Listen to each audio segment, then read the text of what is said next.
par contre, je vais avoir besoin d'un clap. Il faudrait juste que vous fassiez. C'est moi qui fais un clap? Oui, pour que comme au cinéma? Comme au cinéma, juste comme ça. Je claque et après je cause? Voilà.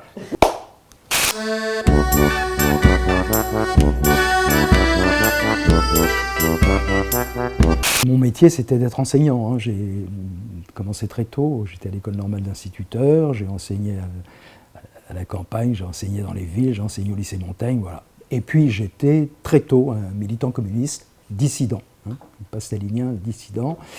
Et très tôt, donc, j'ai connu Aragon et un certain nombre de dirigeants politiques, dont Duclos, etc. Ce qui fait que j'ai écrit, mes premiers écrits, c'était des écrits dans la presse communiste, dans les lettres françaises. Catherine, d'ailleurs, a travaillé aussi, et puis dans un journal qui s'appelait France Nouvelle, où je tenais la chronique littéraire pendant plusieurs années. Voilà.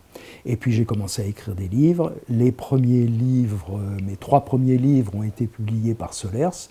Donc j'ai eu une longue amitié et complicité avec le groupe de Tel Quel, où j'ai publié donc 3 livres. Et puis ensuite, mes autres livres, je les ai publiés, notamment des essais, un essai sur la peinture et le mal, qui était un peu en contradiction avec les idées du moment à Art Press, c'est-à-dire que j'attaquais assez violemment les avant-gardes et même la peinture contemporaine. Et puis un autre livre qui est sur le roman, et c'était publié par Bernard-Henri Lévy. Donc dans un deuxième temps, j'ai publié des livres avec, pour, disons, éditeur Bernard-Henri Lévy. Et puis ensuite, je me suis retrouvé au Seuil, après être passé chez Grasset, avec pour éditeur mon voisin qui habitait à la Fabrique et qui est mort il y a quelque temps, Denis Roche, qui était un poète aussi de Tel Quel, et aussi c'est lui qui a créé la très bonne collection où je publie depuis longtemps et où Catherine a publié La vie sexuelle, qui est Fiction et compagnie. Voilà. Donc j'ai publié une trentaine de livres, des essais, des romans, des essais sur Céline, des essais sur Sklosowski, voilà ce que je peux dire, et je continue. Voilà.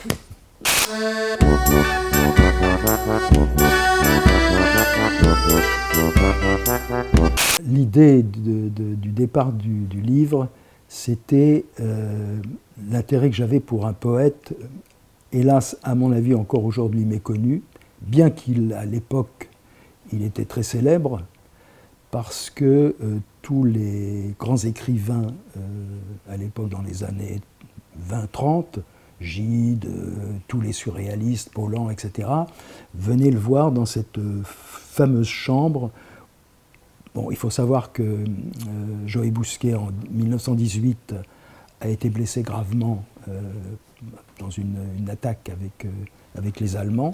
Il était lieutenant, lui, et en face, l'anecdote en passant quand même intéressante, c'est qu'il s'est aperçu plus tard, en faisant la connaissance de Max Ernst, que le type qui dirigeait le feu en face de lui était Max Ernst. Voilà, bon. Et donc il a été blessé, il a été les jambes paralysées, impuissant. Au bout de quelques années, il a décidé de se murer dans sa chambre de Carcassonne, qui est une petite chambre qu'on a pu visiter. Il a fermé toutes les fenêtres et il a mis des tableaux, parce qu'il était collectionneur de tableaux.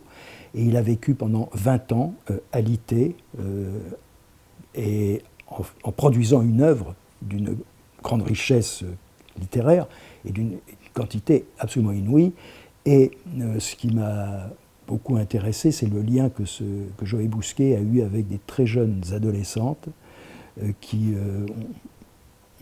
très étrangement, ont compris que cet homme était quelqu'un d'important et ont joué avec lui un jeu à la fois sexuel, un peu pervers, etc., et qui a donné naissance à une des, ce que je peux le dire, une des grandes, disons, correspondances amoureuses de l'histoire de la littérature française. Et La Nuit folle, pourquoi La Nuit folle? Parce que la seule lettre que nous avons d'une jeune fille à Bousquet, puisque toutes les lettres des jeunes filles ont mystérieusement disparu. Est-ce que c'est la famille de Bousquet qui les a supprimées? En revanche, toutes les lettres que Bousquet a envoyées à ces jeunes filles ont été miraculeusement conservées. Bon. Et La Nuit folle, c'est une lettre. La seule lettre qu'on a trouvée, c'était la lettre d'une jeune fille qui s'appelait Ginette et qui racontait à une de ses amies le lendemain la nuit qu'elle avait passée avec Bousquet, et qui donne d'ailleurs beaucoup d'idées sur ce que pouvaient être les liens de Bousquet avec ces jeunes filles, très jeunes filles, adolescentes, qui lui a fait prendre de la cocaïne. Et la nuit qu'elle raconte, c'est une très belle lettre d'ailleurs, elle parle, elle, de cette nuit folle, et puis on a retrouvé cette lettre plus tard, et voilà le point de départ de mon titre, La Nuit folle. Bon. Il faut dire que, en plus, Bousquet était cocaïnomane, morphinomane, il avait besoin de ça pour pouvoir combattre la douleur. Et puis évidemment, il était accro, il a fallu qu'il vende souvent des toiles qu'il avait achetées ou qu'on lui avait données pour acheter ses subsistances pour tenir le coup. Et puis il avait aussi une grande passion pour ce qu'était la sodomie. Bon, on peut imaginer ce qui se passait avec ces jeunes filles. Bon, bien sûr qu'il était impuissant, mais enfin, on peut imaginer des jeux sexuels. Et évidemment, aujourd'hui, parler de la sodomie, de la cocaïne, des jeunes filles, etc., car elles étaient mineures, ça n'est pas dans l'air du temps. Et ma voisine, la femme de Denis Roche, m'a dit « Tu sais, ton livre est absolument magnifique et tout, mais c'est un livre du monde d'avant. » Je crois qu'en effet, il faut le lire comme ça.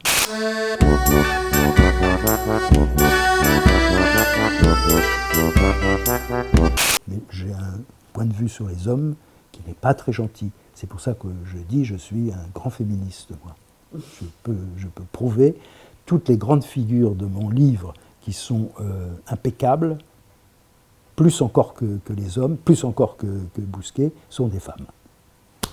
Donc moi, qu'on croit être un macho parlant toujours de cul ou de trucs comme ça, non. Je suis vraiment féministe, et je dis d'ailleurs qu'une grande partie de la littérature du XXe siècle a été faite par des femmes. Je pense à Colette, je pense à beaucoup d'autres écrivains, et que sur le plan, disons, du sexuel, les femmes ont eu beaucoup plus d'audace, beaucoup plus de lucidité que les hommes. Je mettrai à quelques exceptions près des gens comme évidemment les grands auteurs comme Joyce ou Bataille et des gens comme ça. Mais je pense que les hommes sont des gros nounours qui sont un peu avec une armure qui est simplement le complexe de castration. Il est quand même fou que Breton disait « Je ne peux me présenter devant une femme que si je suis en érection ». C'est quand même fou comme complexe de castration, ça. C'est-à-dire, Breton, c'était un naïf, hein, c'est pas Bataille. Bon. Et donc, l'homme, il est empoté, je dirais, sur le plan du sexe. Voilà. Parce qu'il y a ça, il faut qu'il se préserve. Bon. Les femmes, non. Les femmes, elles sont beaucoup plus libres. Un livre comme Catherine, je pense Catherine, mais d'autres, Colette, les hommes ne peuvent pas faire ça. Ils ne peuvent pas.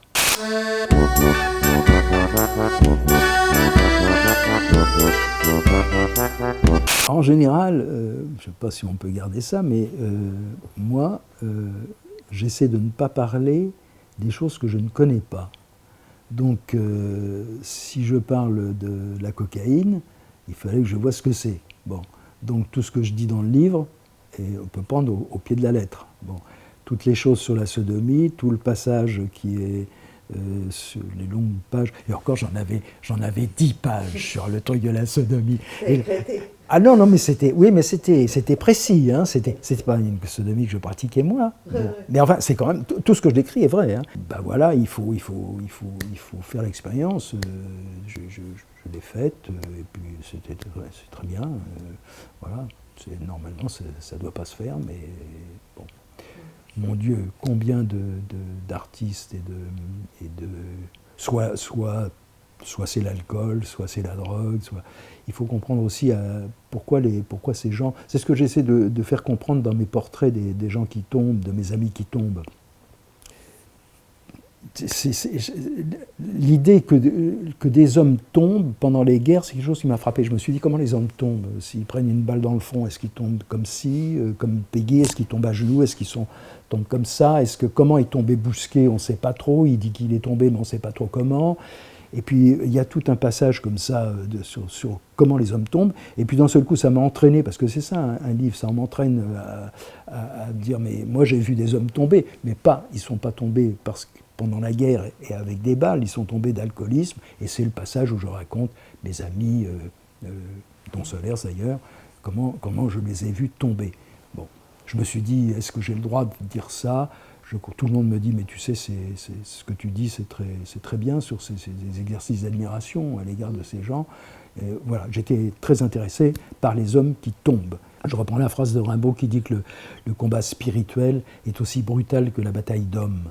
Donc je parlais de la bataille d'hommes, qui est la bataille de Bousquet, qui est une bataille puisqu'il était soldat, mais en même temps, ça a été une bataille spirituelle pour lui, toute sa vie, profondément. Bon.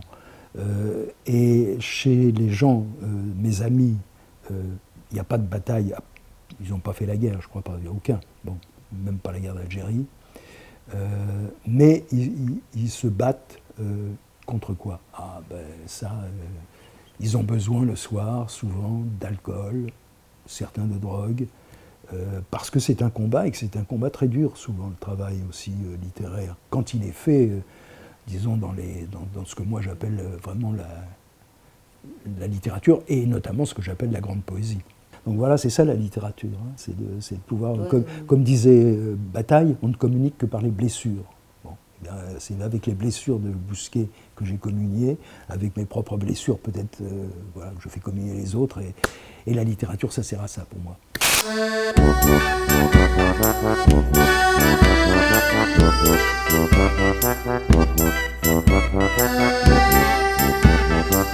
Bah écoute, le Miam, je le connaissais un peu d'abord de réputation par Catherine.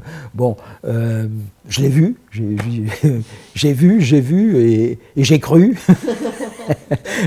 et je trouve ça, je trouve c'est un truc formidable. Et l'idée d'avoir fait psychédélisme et psychédélis, c'est tout à fait très bien dans l'esprit du Miam, c'est-à-dire, on va dire que c'est modeste. Alors en fait, c'est pas du tout modeste, tout ce qui se présente. Et d'abord, les œuvres elles-mêmes, elles sont pas si modestes que ça. Et puis, les expériences aussi vécues des gens dont il est question sont pas modestes du tout. Mais c'est ça qui est beau dans l'histoire, d'empêcher cette espèce de valorisation, d'héroïsme comme ça de l'art et des artistes, qui est quand même quelque chose au bout d'un moment qui me gonfle un peu, moi. Hein. Vous savez, l'écrivain qui se regarde dans la glace, ou qui... Non, du calme. Et en même temps, avec ce calme-là, on voit quelque chose qui a une grande puissance. D'abord, je dois dire l'exposition, je trouve cette exposition magnifique, vraiment. Je dois dire, si j'avais été collectionneur, j'aurais collectionné de l'art nègre. On ne dit plus ça, mais moi je le dis.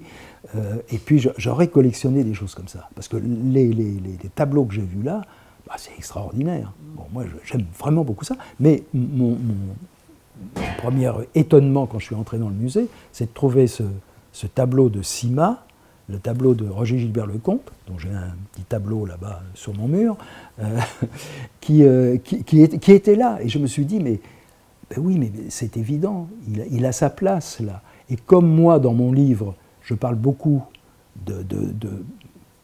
disons, de poètes comme Nerval, comme Artaud, comme Daumal, comme Roger Gilbert Lecomte, etc., d'un seul coup, je me suis trouvé un lien avec cette exposition. Voilà.